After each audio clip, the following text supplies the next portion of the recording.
It's about 15 minutes before SmackDown goes off the air. Man, I need another drink. It's about 15 minutes before SmackDown goes off the air. And I've decided to sit in my office early. You know, this is becoming a regular thing each and every week. Roman Reigns is in the main event. I proceed to sit in this office early and do a review. And I really don't even give a shit. I am finally putting my foot down for something as it concerns WWE television. Some of you gone out there and canceled your network subscriptions. Some of you actually told me personally that you're going to cancel your network subscription when AEW hits weekly television on TNT come October. It's great. It's great. We got to put our foot down for something. We got to try something in hopes that they change. I'm putting my foot down not only because I want to get done early. I genuinely don't give a shit. I'm putting my foot down because Roman Reigns in the main event of a SmackDown Live, following Saturday's Double or Nothing pay-per-view, against Elias and Drew McIntyre with R-Truth as his fucking partner, does not really tell me that WWE wants to change. I don't know who out there listening to me or watching me finds any of this interesting. I genuinely don't understand how these shows are this lifeless. Nothing on this show was exciting. Nothing. Randy Orton's not on the show. Ali's not on the show. Andrade's not on the show. Balor's not on the show. Aleister Black is not on the show. WWE's got the most impressive roster in the history of their fucking... in the history of this company. Talent-wise. And this is the show that we got. I'm putting my foot down, folks. Every single SmackDown Live that features Roman Reigns in the main event, if it's not a world championship or some sort of major storyline, I refuse to watch it. And I hope you back me up on that. And more people should put their foot down when something like this happens on TV. It means nothing for the review. It means absolutely nothing. I could sit here and end the show at 9:30 for all I care. I will not miss anything that's going to directly affect this review. That's a great thing. I feel liberated. I feel free. This show sucked. Just like Monday Night Raw sucked, this show sucked. Wasn't as bad as Monday Night Raw because I don't know how the fuck you could possibly be as worse as what we seen on Monday night. But this show was not good at all. Not good at all. We'll go over everything tonight. Kofi and Kevin Owens, Bayley and Lacey Evans, Mandy Rose and Carmella, and a new 24/7 champion in WWE. Awesome. I can't wait to dive into it, man, because I'm so fucking excited about SmackDown Live. If you guys missed today's upload, I'm going to try and keep this as short as possible. I know I always say that, but I really don't even want to be here. I am so... Honestly, this is like you're suffering depression. It really is like you're suffering depression watching these shows. I am fucking depressed. Now, I don't expect every show to be a fucking takeover, but Jesus Christ, man, I want my 2 hours to mean something at the end of the fucking night. I really do. I feel like I have not gotten a satisfactory Monday Night Raw or SmackDown Live in quite some time. But I want my shows to mean something. I really do. If you missed any of my videos, man, Monday Night Raw, Vince McMahon clearly not worried about Sami Zayn dropping AEW Live on television. So make sure you guys go and check that out. I uploaded an extra today, backstage, after Double or Nothing, news and rumors after AEW's monumental event. Make sure you guys go and check that out. Live on the channel right now, Double or Nothing. We got the official review. That is 65,000 views and counting. Almost 4,000 likes. Thank you guys so very much. Probably my most popular pay-per-view review all year. And then, obviously, SmackDown Live tonight. We got Off the Script for Friday while I was in Vegas and WWE 2K19. Anything you missed is in the annotation that you see in the top right corner. Make sure you guys go and check all of that stuff out if you did not catch up on it already. Make sure you guys follow me on social media at JD from NY206 on both Twitter and Instagram. Very, very important you guys do that. It's the best way to keep up to date on the channel. Hit that subscribe button down below. Turn on your bell for all notifications. Patreon.com/JD from NY206 if you guys want to support the podcast through Patreon. I would greatly appreciate that. Completely optional, and it is completely up to you whenever you want. The podcast tonight is brought to you by my newest sponsor, The Ridge. Ridge Wallet. Ridge.com/script. You know, one of the more difficult things for me to do is go out and shop for a wallet. I'm not the type of guy that's going to go out and buy a designer wallet and spend all this types of money on something with some stupid brand name logo on it. I'm not that type of guy. I usually go into the mall. I walk into Hot Topic. Oh, this Legend of Zelda wallet looks cool. Oh, this Metallica wallet looks cool. Oh, this Super Mario wallet looks cool. I'm that type of guy because it's very indicative of me and my personality and my interests. Now, I want you guys to look in your wallet. Better yet, I want you to go out for an afternoon with your father, and I want you to take a very close look at his wallet, because I know I did the same thing. I know my dad did the same thing. Look in your wallet. What do you have in your wallet right now? What does your dad have in his wallet right now? Guarantee you have old receipts for when you took the wife out for dinner 3 months ago for your anniversary. Guarantee you got old hotel room keys in your wallet. Guarantee you got business cards and contact numbers on some small piece of paper that you don't even remember who they are or where you were when you exchanged this information. You're looking at your dad and you're thinking to yourself, I got to get my dad a new wallet for Father's Day. I present to you, right here on Off the Script, the Ridge Wallet. It was actually created by a father and son team. There's the Father's Day correlation. A father and son team who value reliability in their everyday gear. They're making everyday goods that turn the things that you carry, like backpacks, chargers, wallets, into tools for better living. The flagship product of the Ridge is indeed the Ridge Wallet. It was launched on a Kickstarter in 2013 and now sits in the front pockets of 750,000 men and women, including myself. And I want you guys to think about your fathers on this coming Father's Day. Over 30,000 five-star reviews, and it's more than likely what your dad will love this Father's Day. When he thinks of Father's Day and the gifts that he's gotten, he's going to remember that you got him the Ridge wallets. If he doesn't like it, 45 days you have to return the wallet if he does not like the product. The Ridge wallet was actually started by Daniel Kane and his dad, Paul. Proof that the utility of the minimalist wallet can span generations.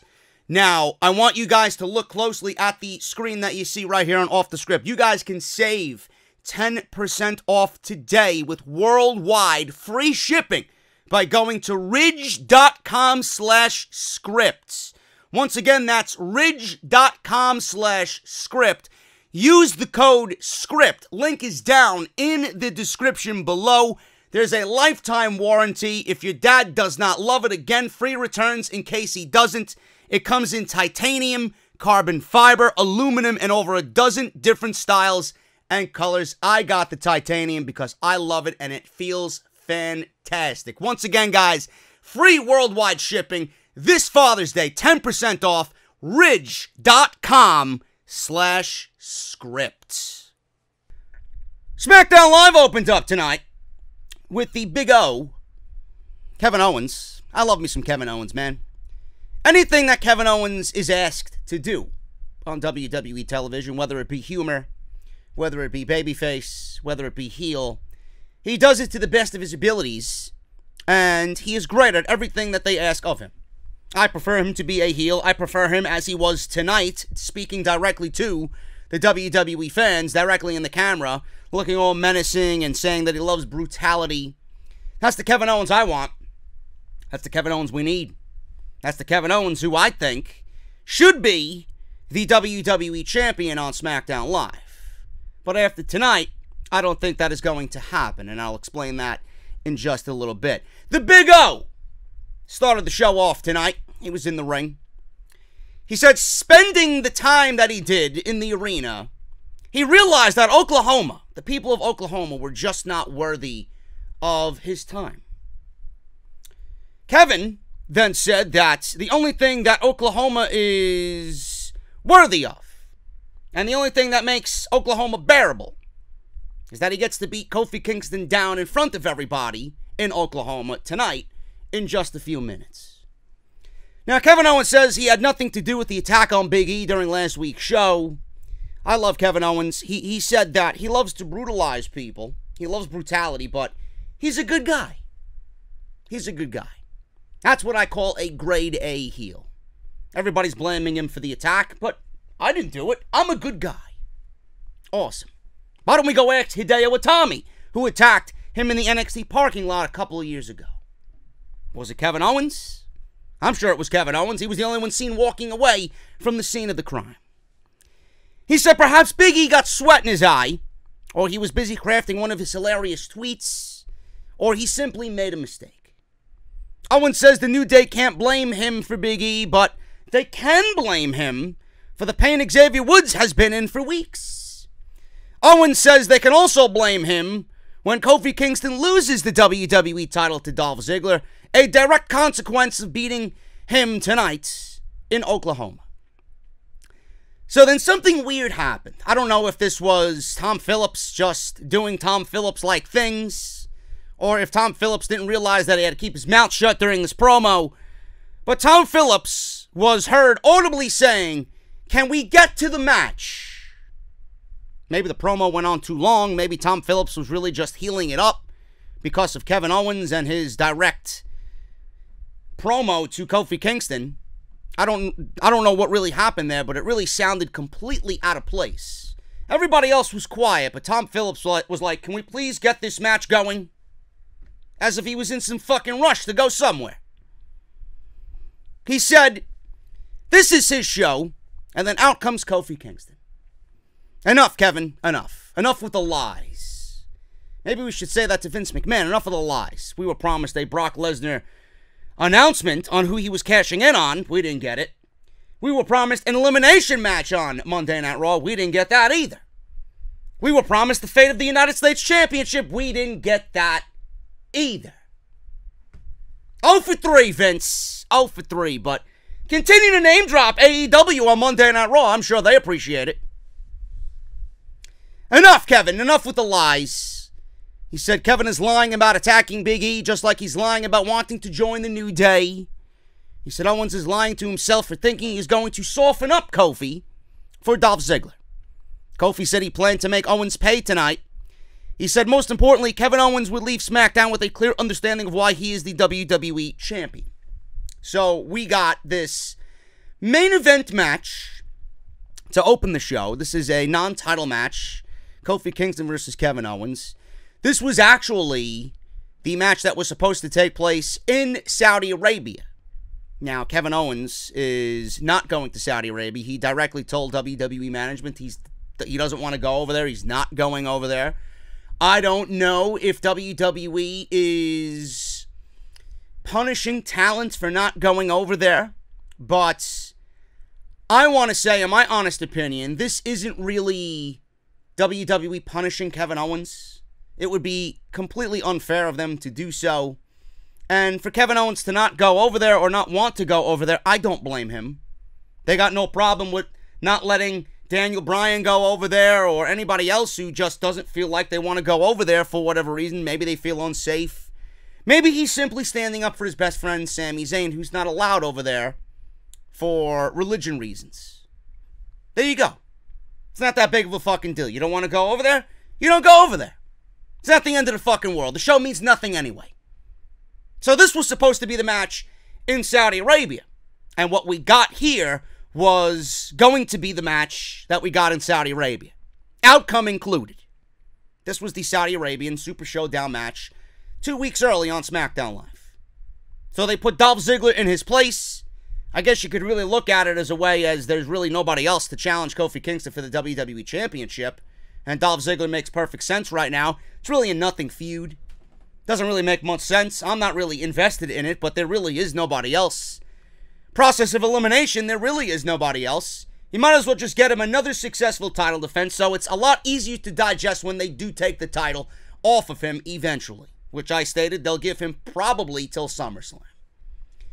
So what we got here was a 17-minute main event match to open SmackDown Live.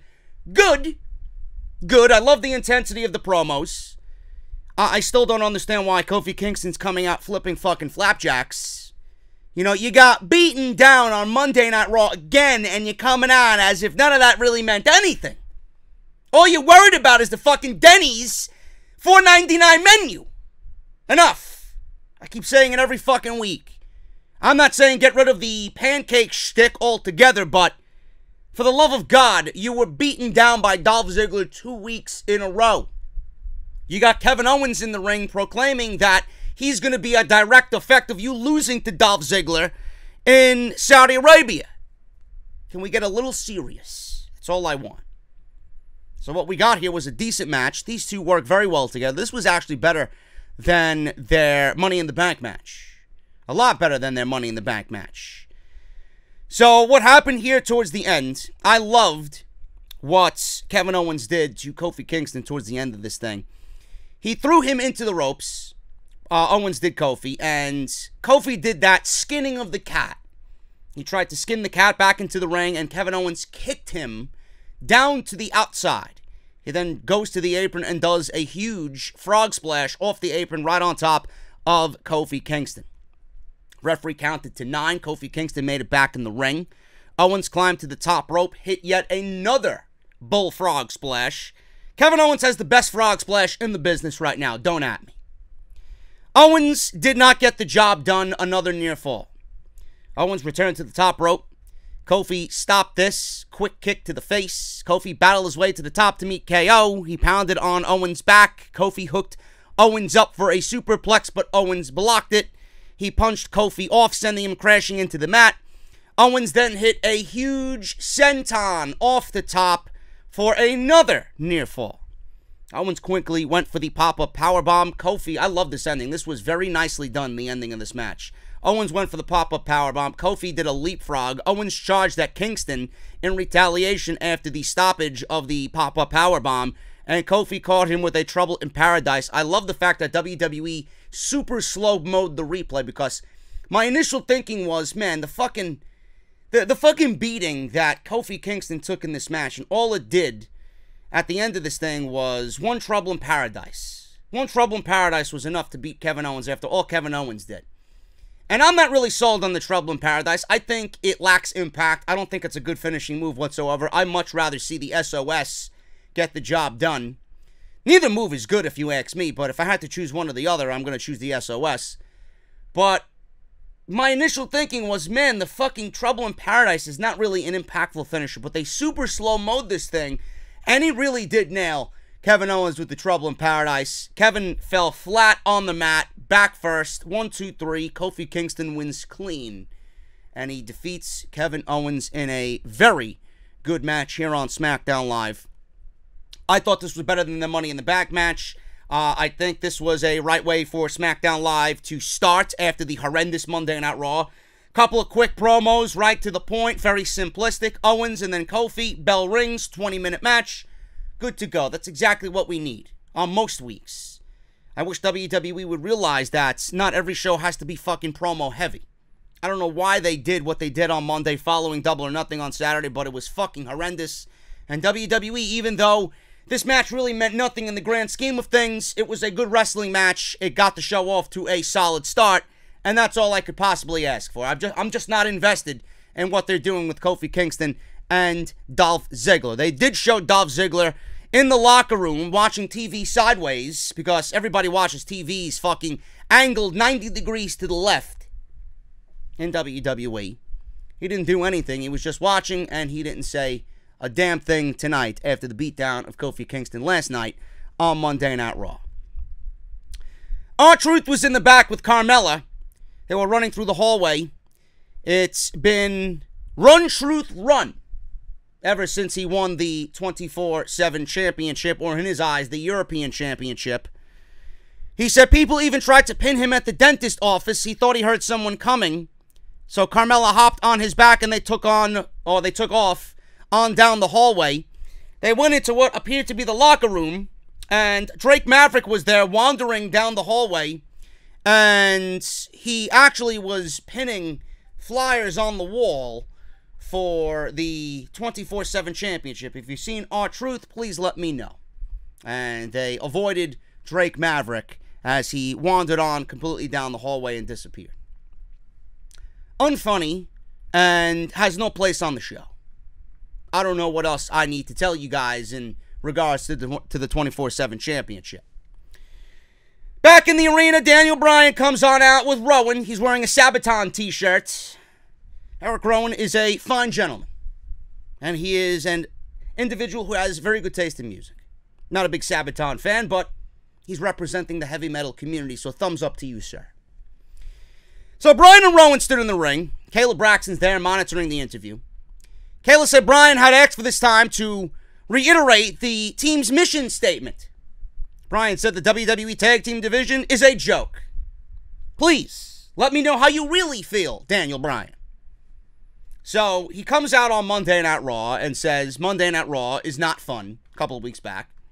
Comes out on SmackDown Live tonight and says that the WWE Tag Team division, he didn't say the Monday Night Raw Tag Team division or the SmackDown Live Tag Team division. He said the WWE Tag Team division is a joke.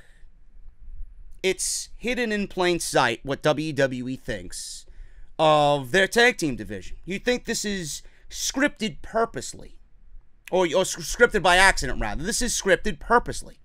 This is WWE telling you exactly what they feel of not only tag team wrestling, but their overall division.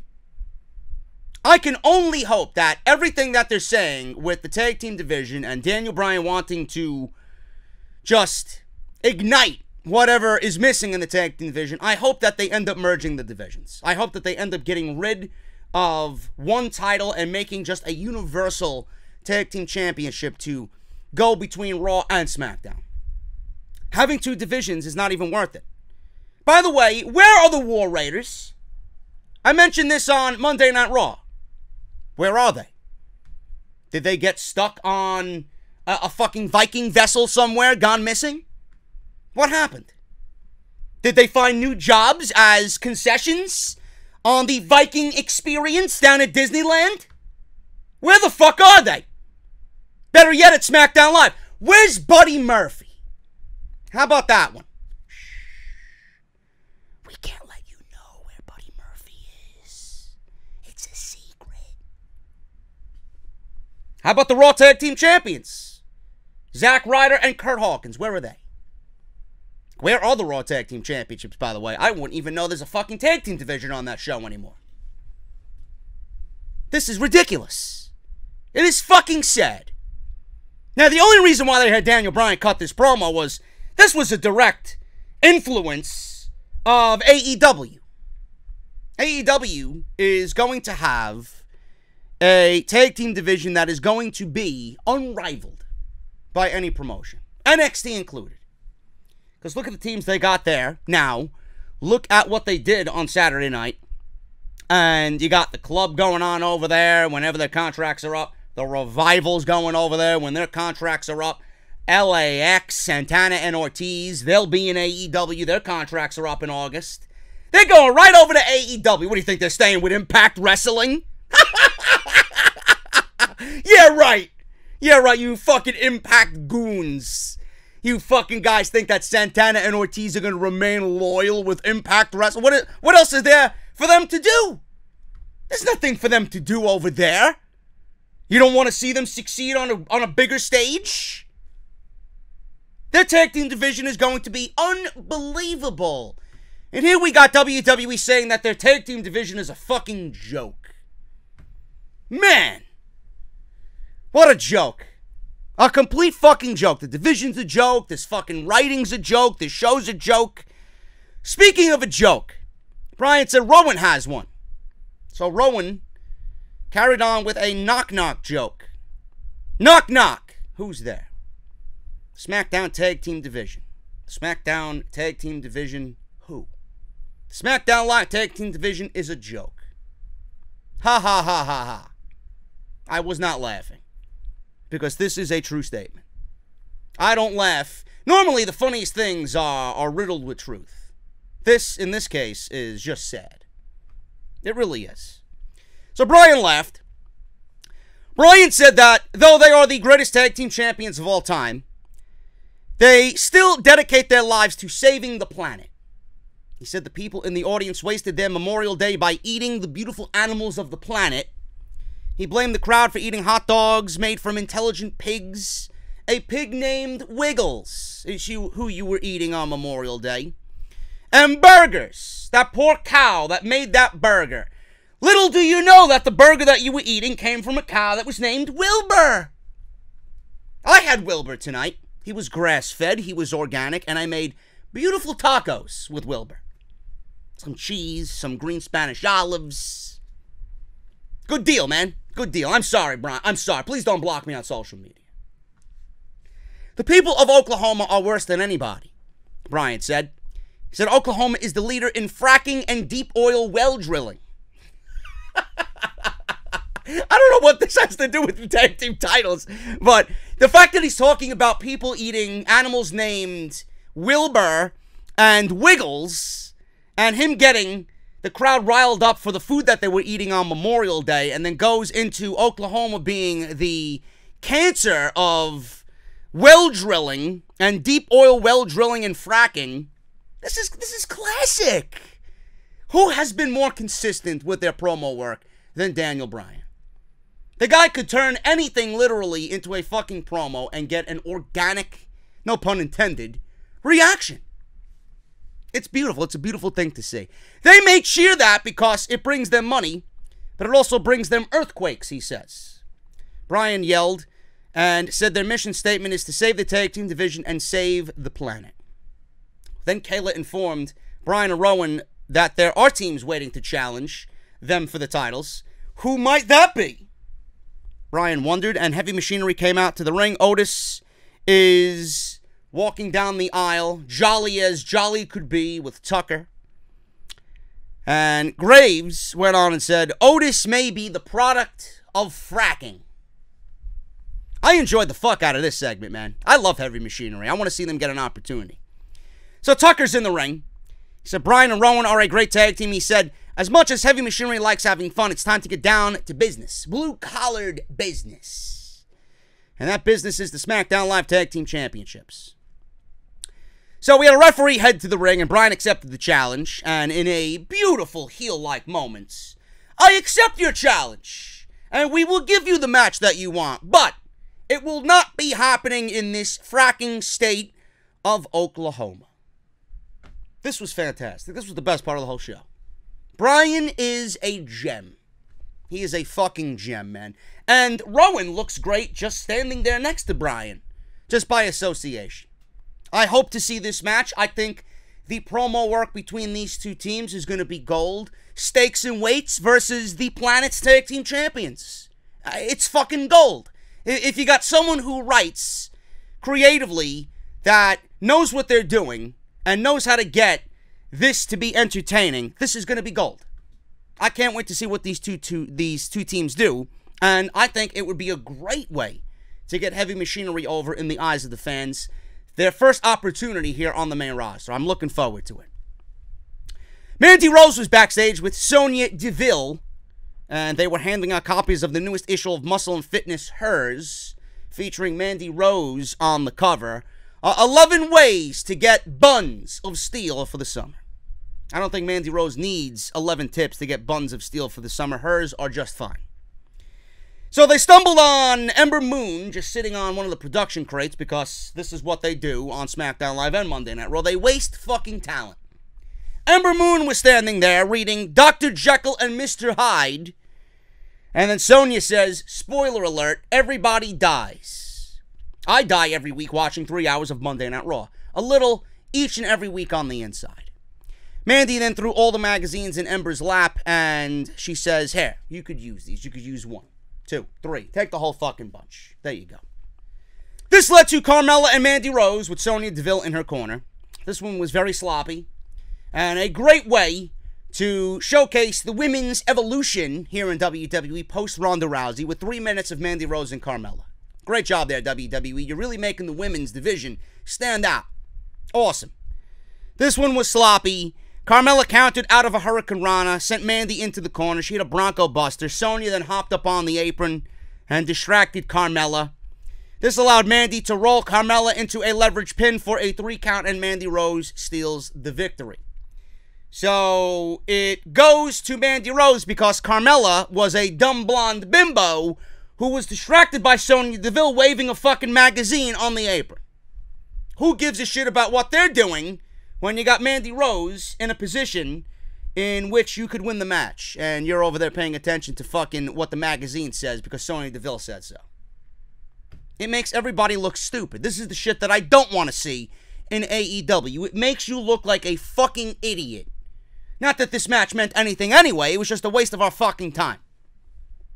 And they're still carrying this shit on from Money in the Bank. Didn't they have this match last week? Or it was interrupted. I'm sorry. It was interrupted last week, so they did it again. Because of the 24/7 garbage. And then they do it again. They restart it all over again because of the interrupting last week. And it's only 3 minutes. After that, who the fuck cares? I don't care anymore.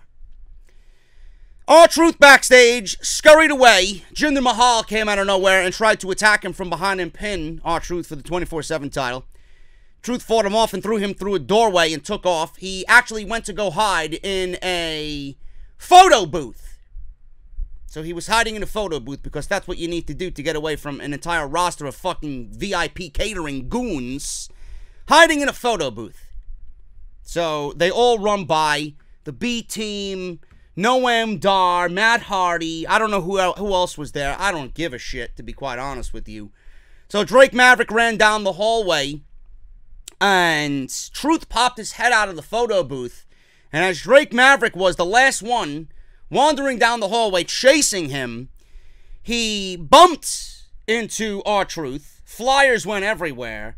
And he apologized to R-Truth before realizing it was R-Truth. And then Truth ran down the hallway the opposite way with Drake Maverick chasing him down the hallway. I find this to not be funny whatsoever. If you are anyone in this community or anyone in my comments section that found any of this funny, man, you are the direct reason that this product is the way it is. None of this is funny. I don't see how any of this fits onto the show.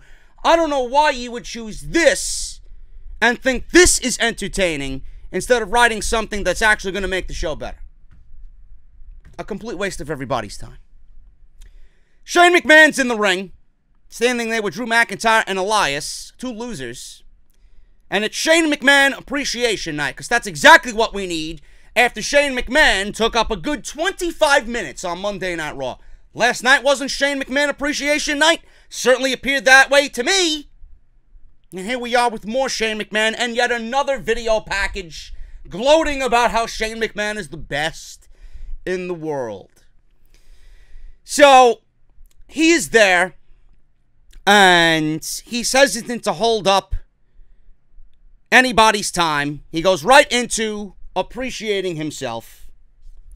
He doesn't want to consider himself a hero. Said he enjoys what he does and is a humble man. He said he is the greatest adulation, or it's his greatest adulation in seeing the smiles on the audience face. I don't know what the fuck audience you're looking at, Shane, but nobody in this audience or on Monday Night Raw was smiling. Says it brings him great pleasure to see the smiles on the audience faces. Well, you must have been watching Saturday night at Double or Nothing. There was nothing but smiles. On Monday Night Raw and Smackdown Live, people are putting guns to their heads because this is outright fucking awful. Awful. He said he planned to make sure the fans in attendance and at home were entertained tonight. I was not, and neither were you.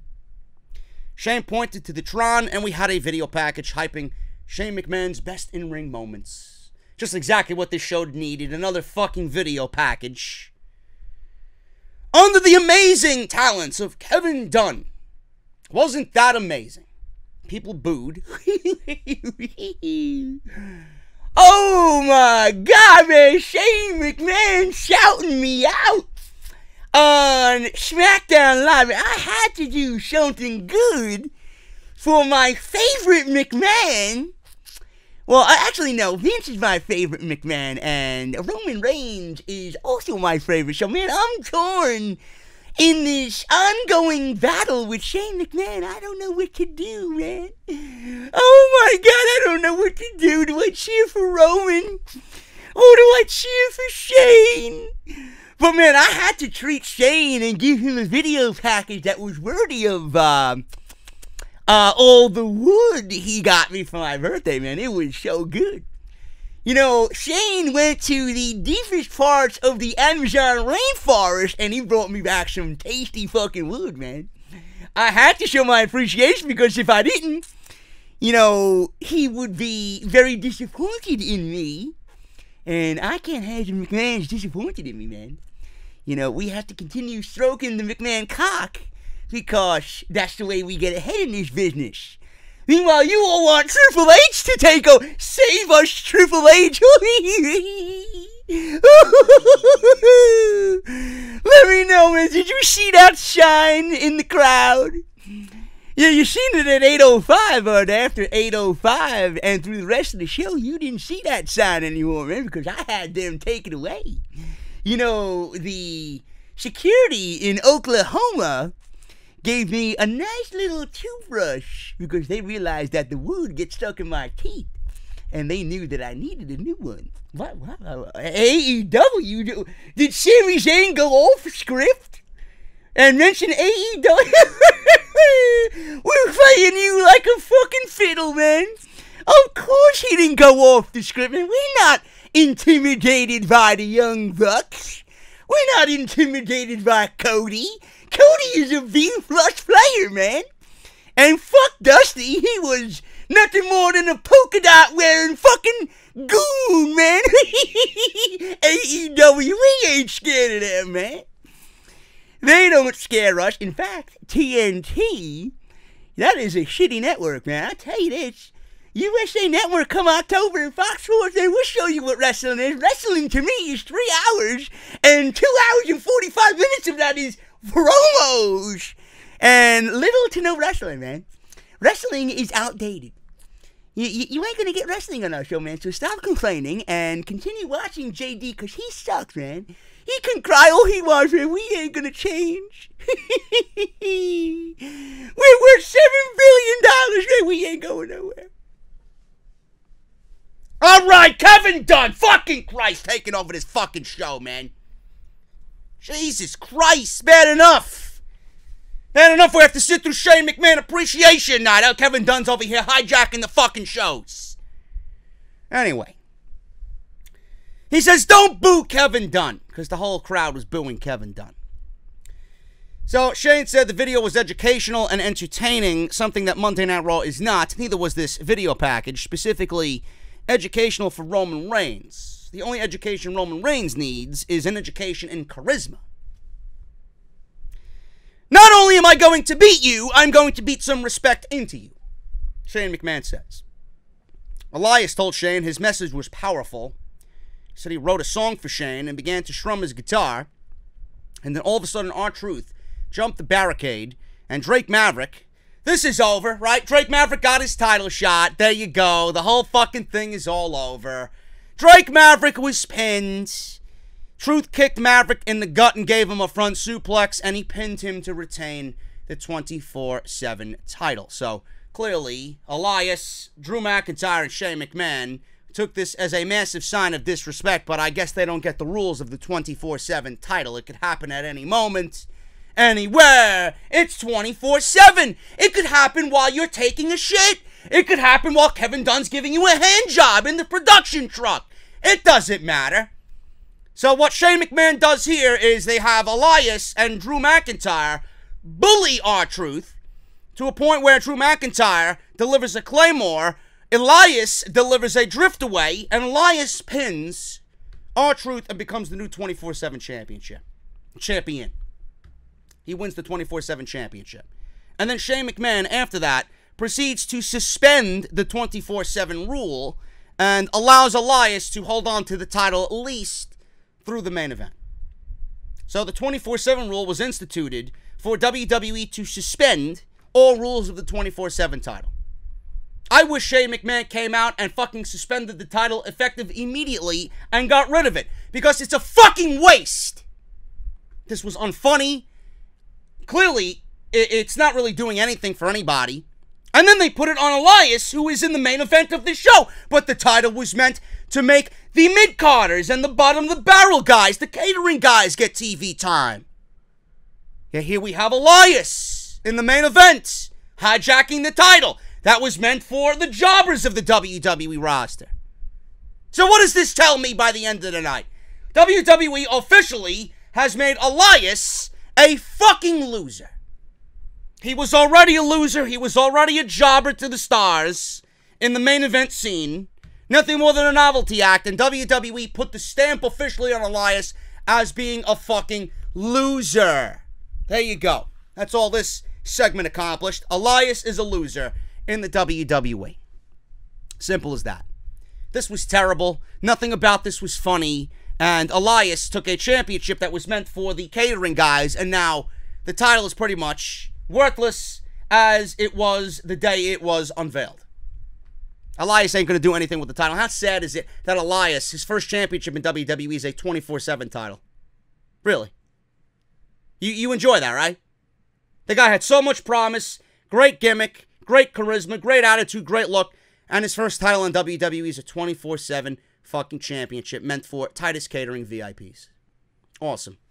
Elias is so far buried, there is nothing that could save his WWE career. Backstage, Kayla Braxton introduced a Raw wild card. This was the first time I heard this mentioned all night. I thought WWE had gone away from mentioning the wild card, as if we didn't remember that the wild card rule was a thing. This is typical Vince McMahon attitude. Oh, the fans don't remember. I remember. I remember everything. Excuse me, Lacy questioned. Does this look wild to you? She was seated drinking tea next to Charlotte Flair. Not by accident, because this is WWE's method in getting Lacy over. Let's pair her with her identical twin sister, Charlotte Flair. All done by design, folks. Charlotte says they were sipping tea and talking truths. She said Becky couldn't beat her at Money in the Bank. Lacy added that Bayley rudely cashed in her Money in the Bank contract and said Charlotte should still be the SmackDown Live Women's Champion. Lacy said now they've given Becky her beatdowns. They're planning on sending Bayley back to the kiddie pool where she belongs. So you want to talk about sending Bayley back to the kiddie pool? Maybe we should send you back to the WWE PC to work on your in-ring ability, because you don't really have much of that going on, Miss Lacey Evans. So we get Bayley and Lacey Evans. Charlotte is on commentary, wearing a very hideous-looking pinkish purple outfit with high heels. Awful. This one went about 7 minutes, and I was completely confused by what happened here. The match itself wasn't that bad. Lacey looked okay. She wasn't blowing anybody away with her in-ring performance. So, Bayley was on the outside, and Charlotte got up from her seat, and she stood down Bayley, and Bayley was staring at her, and she gets back into the ring. She throws Lacey Evans back into the ring. Towards the end, and you know, every time someone sits on commentary, there's always that moment where they interfere in the match. It's typical WWE 101. So, Lacey sent Bayley into the corner and executed a handstand into a Bronco Buster. That's probably Lacey Evans' bread and butter right there. That's the nicest thing that she does, even though it doesn't really do anything for me. Bayley recovered, tossed Lacey through the ropes and onto the apron. She hit a stunner-like guillotine on the middle rope. Lacey fell to the outside. Bayley left the ring and got a running start around the corner, hitting a huge drop kick through the turnbuckle. Followed up with a big clothesline.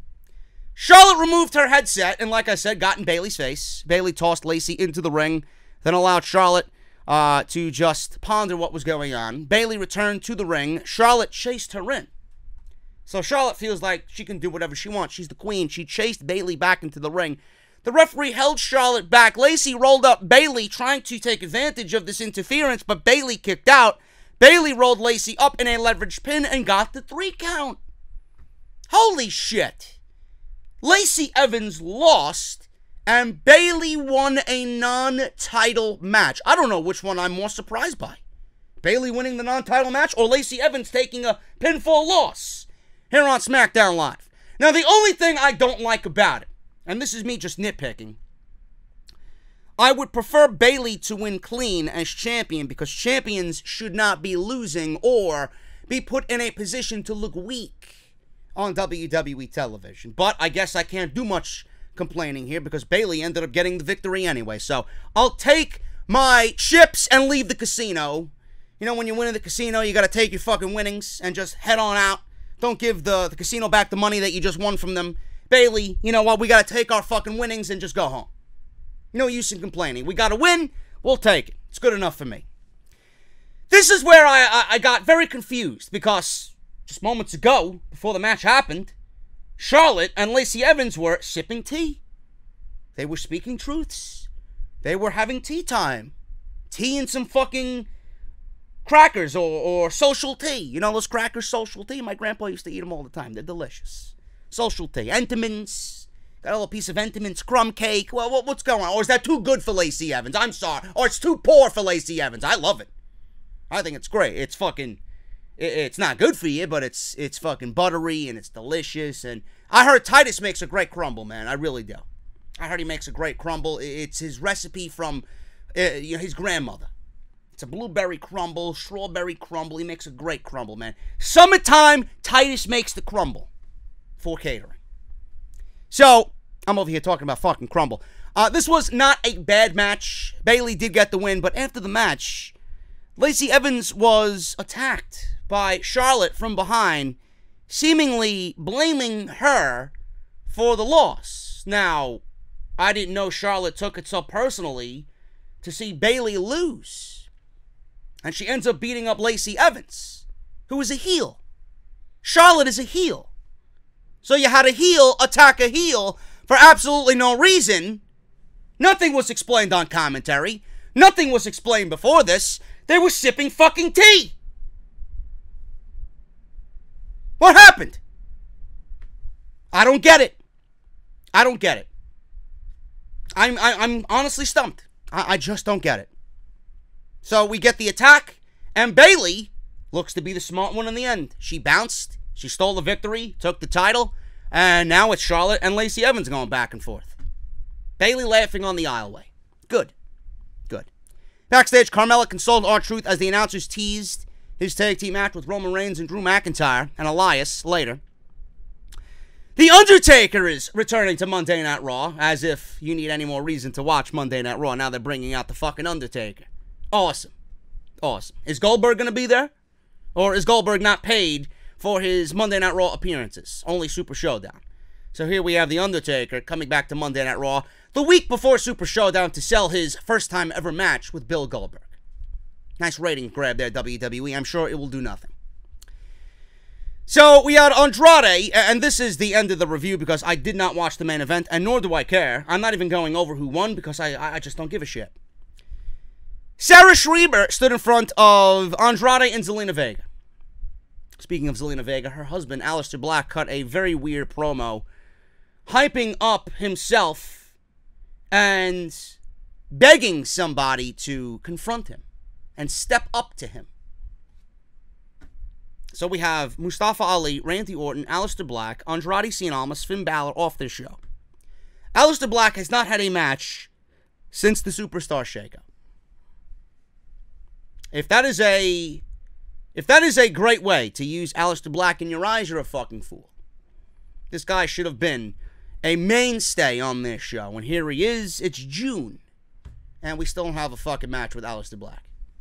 Great job there, WWE. You're really taking those NXT guys that were the fucking keys to that promotion success, and you're really making your shows better because of it. How the fuck did you call up everybody that you had in NXT and these shows are still this fucking terrible?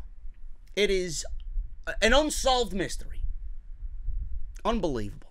Andrade and Zelina Vega. Schreiber mentioned that Andrade would be facing the Demon Finn Balor at Super Showdown. Finn made comments on WWE.com last week, which I actually liked because he's been out of the ring and he's not been in the ring wrestling since Money in the Bank. Wow, look at that. What a fucking concept. Someone who took a beating in a ladder match the way Balor did, selling his injuries. Wow. What a fucking mind bender that was. Andrade's talking about Balor. He took credit for injuring Finn. He told Finn to find his inner demon when he steps up to face him at Super Showdown. Andrade's getting better with English, man. I still don't want him speaking majority for himself, because then that would kind of leave Zelina Vega out of the entire act. She is 50% legitimately. Bill Alfonso, right down the middle. 50-50 of this act. I don't want him to take majority role in speaking. Don't know why she didn't lend her 2 cents here. But Andrade is getting better with English, and I hope to see that improve, because he is probably in the top 3 best wrestlers in all of WWE. So I'm happy to see him getting better with the English, in which Vince McMahon wanted him to. Speak English, learn English, and then we'll talk about getting you a push. Thanks, Vince. You're pushing him to get better. Look at that. Awesome. And then the main event. I really don't care. Let me see. Let me refresh. Let me go to Wrestling Inc. Let me see who won the fucking match, as if anybody fucking cares. Let me see. We'll go here. Who won the main event? Was it Roman Reigns and R-Truth? Or was it Drew McIntyre and Elias? Who was it? Let's see. Reigns and R-Truth win. Drew tried to Claymore kick Reigns, but Reigns moved, and Drew landed on the announce table. Reigns then speared Elias in the ring for the win. And Reigns and Truth win. After the match, Reigns speared Elias again. He then encouraged R-Truth to crawl over and cover Elias. And R-Truth regained the 24/7 title. Wow. Wow, man. I'm glad I missed that. I'm so happy I missed that, man. I missed such exhilarating action in the main event of SmackDown Live. What does that make? R-Truth a 3-time 24/7 champion? You fucking kidding me? This show sucks.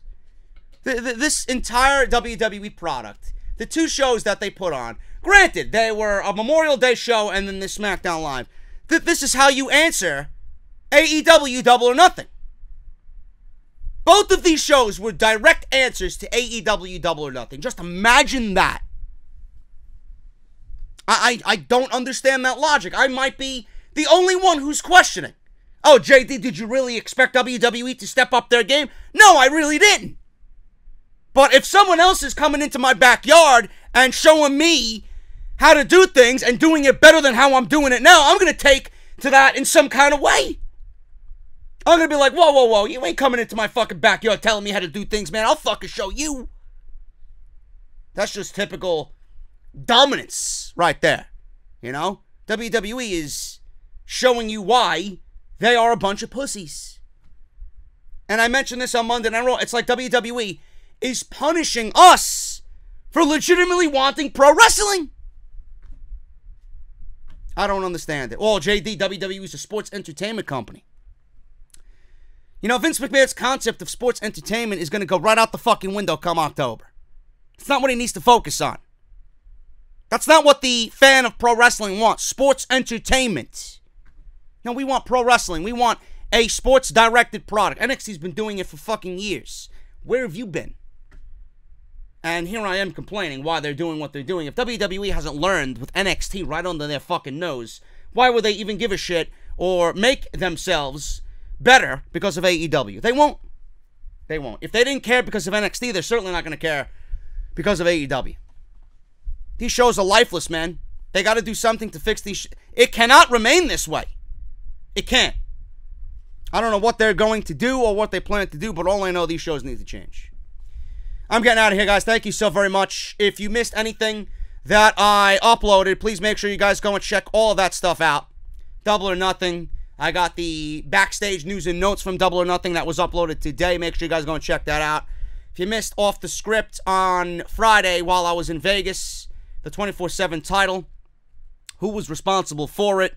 WWE 2K19 content, My Career Universe mode. So I'm kind of mixing the two, taking storylines from both and making them into my own. The Monday Night Raw review where Vince McMahon had AEW name dropped in a Sami Zayn promo, the electric chair segment, and we got the Double or Nothing backstage news and rumors after the monumental AEW show on Saturday night. Make sure you guys go and check all that stuff out.